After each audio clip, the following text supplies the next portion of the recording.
Yeah, we got these going on here, so why the fuck are you here if you haven't watched this anime? It's on the thumbnail. I know it's been a hot minute since the anime ended, but we got a movie coming out in a year and I cannot wait for that. So to rewind a bit, my experience with this anime was something like this. Yeah, I'm just gonna go in the corner and cry a bit. Hold on, let me just get up. Oh, now we have this. Okay, let me go cry twice real quick. Never mind, make that thrice. Was that Gilbert? You want to hold my beer? What the hell does that even mean? Violet Evergarden is an anime about Katniss Everdeen, who decides to work at a UPS after being separated by her superior, Peta, as a letter writer to understand what is love. Now, unless you don't have a working pair of eyes, you probably noticed from the clips I have floating around that this anime is pretty fucking pretty. And as a well-educated mathematician with an incredible IQ of 6, such as myself, I can easily say that these visuals plus a harmonious soundtrack multiplied by a factor of good-ass story equals Kyoto Animation's most beautiful work yet. With the remainder of Best Waifu, だいたい14歳ぐらいだろうと聞かされる。 Hell no, to the no, no, no. visually, it is an above and beyond spectacle. Even in KyoAni standards, the animation is top dog tier. Better than anything they've put out thus far. And this is coming from the studio that gave us Silent Voice, Kyokai no Kanata, Myriad Colors Phantom World, Clan. Okay, Myriad was pretty bad, but the animation cannot be any less than great. In Violet Evergarden, you got facial expressions that tell an entire story, movement that says more than a million words, these beautifully choreographed time lapses, eyegasm after eyegasm, detail upon detail so meticulous that no matter how many times I say an adjective relating to being detailed, it won't make my point redundant. Limited use of CGI peers around the corner as subtly as Waldo in a patriotic United States parade, until you see that out of place CGI fire, like what the fuck? But then you take a gander at the art and it's all like,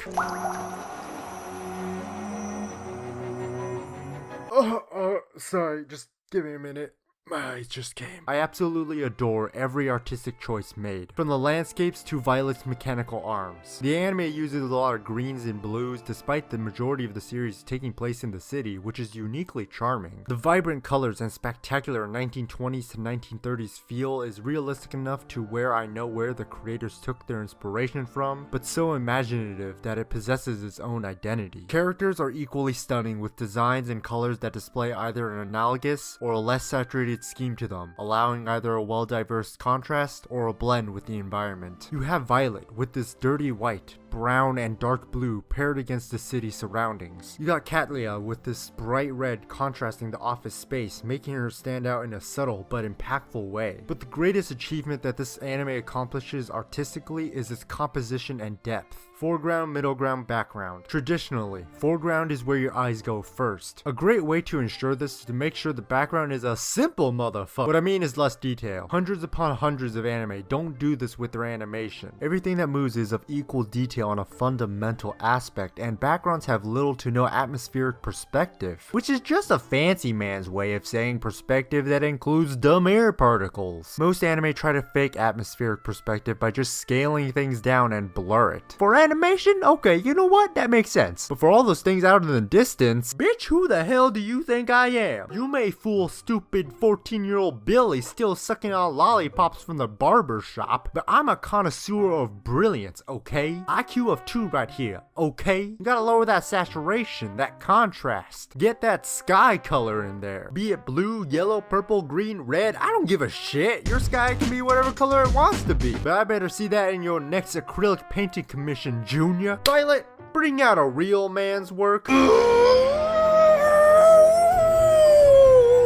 To put it into comprehensible words, it is gorgeous. Characters are put into well-designed compositions. There's an unnecessary but fantastic usage of reflective light on each character. Photorealistic textures and CGI are used that are at times, again, jarring, but is saved by the gorgeously lit backgrounds. Now, I know I just said that the compositions are the cash crop of this operation. Well, it turns out that I'm a Pinocchio in a whale because my money has to go to the blur effects added throughout every scene. As I said said before, everyone and their mother uses blur, but Violet Evergarden brings it to an extreme by applying it so strong to the point where all that's left are indications, or so subtly just to add an extra layer of depth. Now I've seen this in other anime, hell it's used in Sword Art Online, but I have a great appreciation when it's being used in Violet Evergarden. It's done so well that it would be a disservice to not give it the credit it deserves. Now all that visual jargon is cookie number one, but if we want immersion that passes the fucking moon, we need to bring in that auditory angelic choir. Understand, no matter how good your visuals are, if you have a soundtrack that sounds like this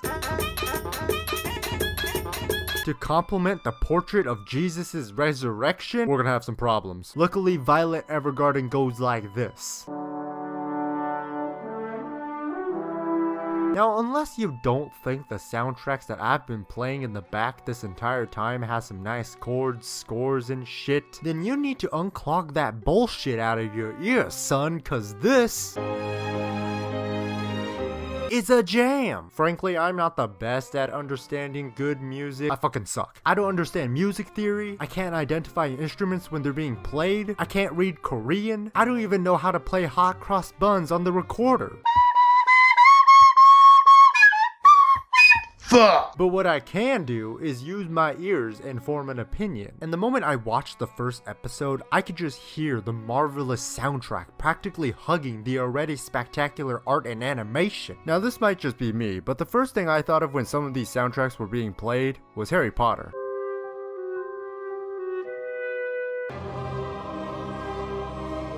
I don't know what scores were used or if I'm even using that word properly, but it created a feel to the everyday life in the world that was almost magical. Every road, every room, every train ride is engulfed with this feeling of wonder and tranquility. It almost puts me in a state of trance where I don't want to stop listening. But it's really the melancholy moments where the soundtrack shines.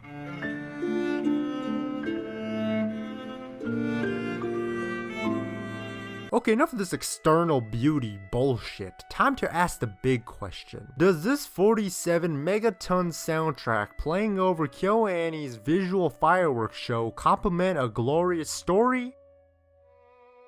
I mean, I'm assuming you all watched it, so you tell me.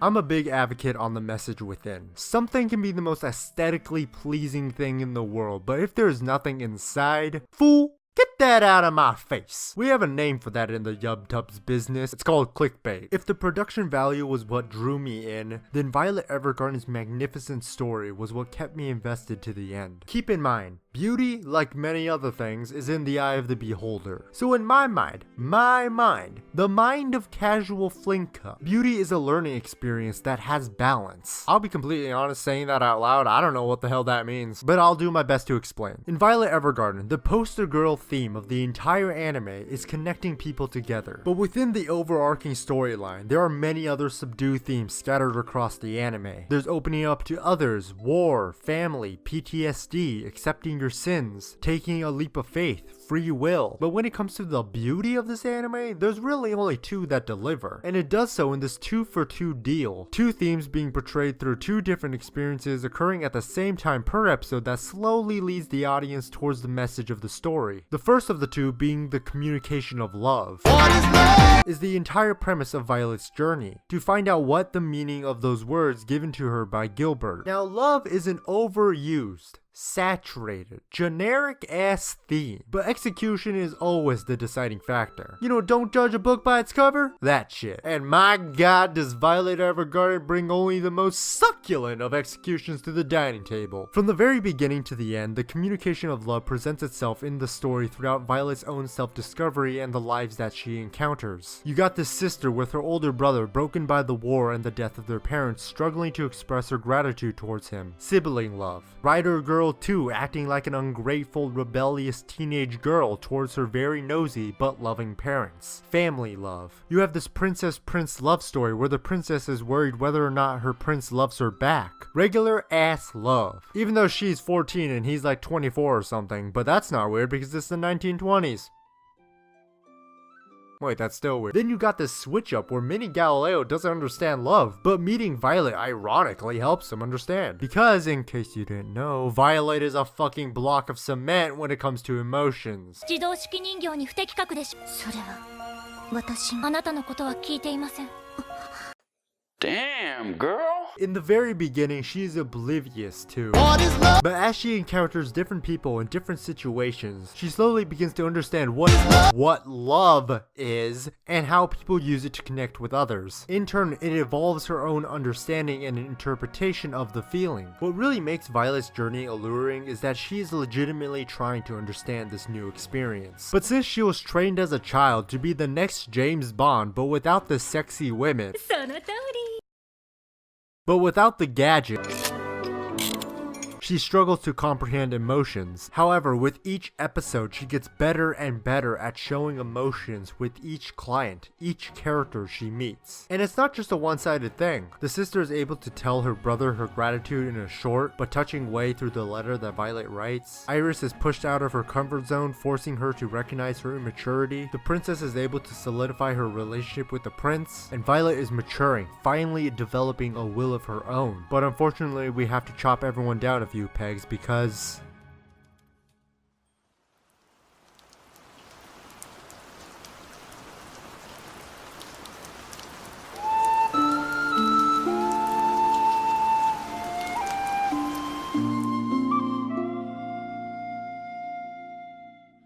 opposites always exist on the same coin. For love, generally this means hate is on the other side. But for this golden coin, dealing with loss is the contrasting theme. The second part of the deal. Gilbert is assumed to be dead. We never see him in the present. His family has deemed him deceased. When Violet finds out about this, her life halts and she breaks down. She blocks herself away from everyone. Emotions displaying desperation and denial surface. She travels far and wide, searching for an answer that will aid in her denial. But all she finds is more evidence to support her harsh realization. A reality where she was unable to save the one person who matters to her the most. The only person who saw her as human and gave her meaning. But like how the first theme is involved with every episodic character, so is this reoccurring tragedy. You got a writer unable to finish his script because he's broken by the death of his daughter and wife. A sickly mother preparing for her daughter's future before she dies. A soldier expressing his love to his parents and childhood friend on his dying breath. Even in the more happier stories, someone is losing or has lost someone. The princess will no longer have her maid by her side, who she thought of as her mother. Leon's mother and father have gone missing years ago when he was only a kid. The brother and sister, their parents. Out of all the stories, the one with the little girl, Anne, resonates with me the most. Like the others, the characters in this story were grounded in realism and emotional tension. Everything is happy and soothing at first. Violet is working diligently with the mother to write letters, and Anne is having these adorable exchanges with her. But as the story progresses, Anne's loneliness is shown more and more. Until it erupts. お母さんがいなくなったら私一人よ。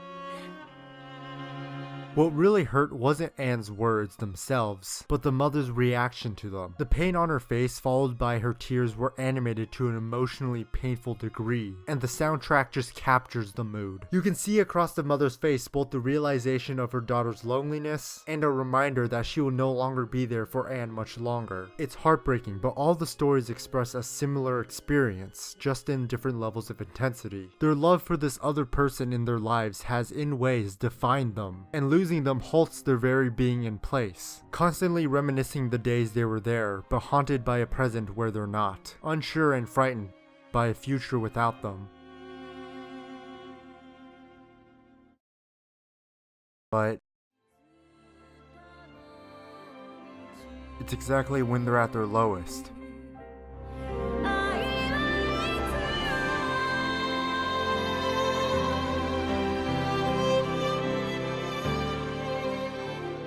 that they rise to their highest.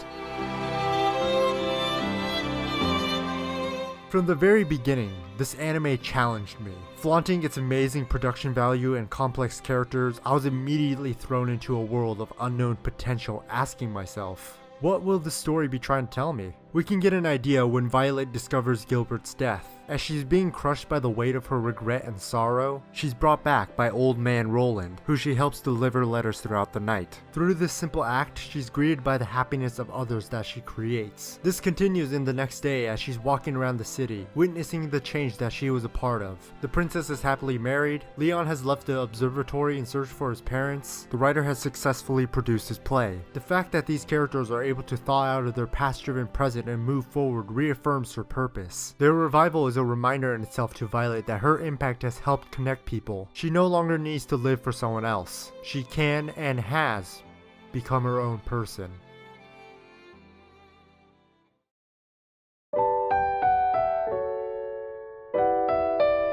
Life is a journey.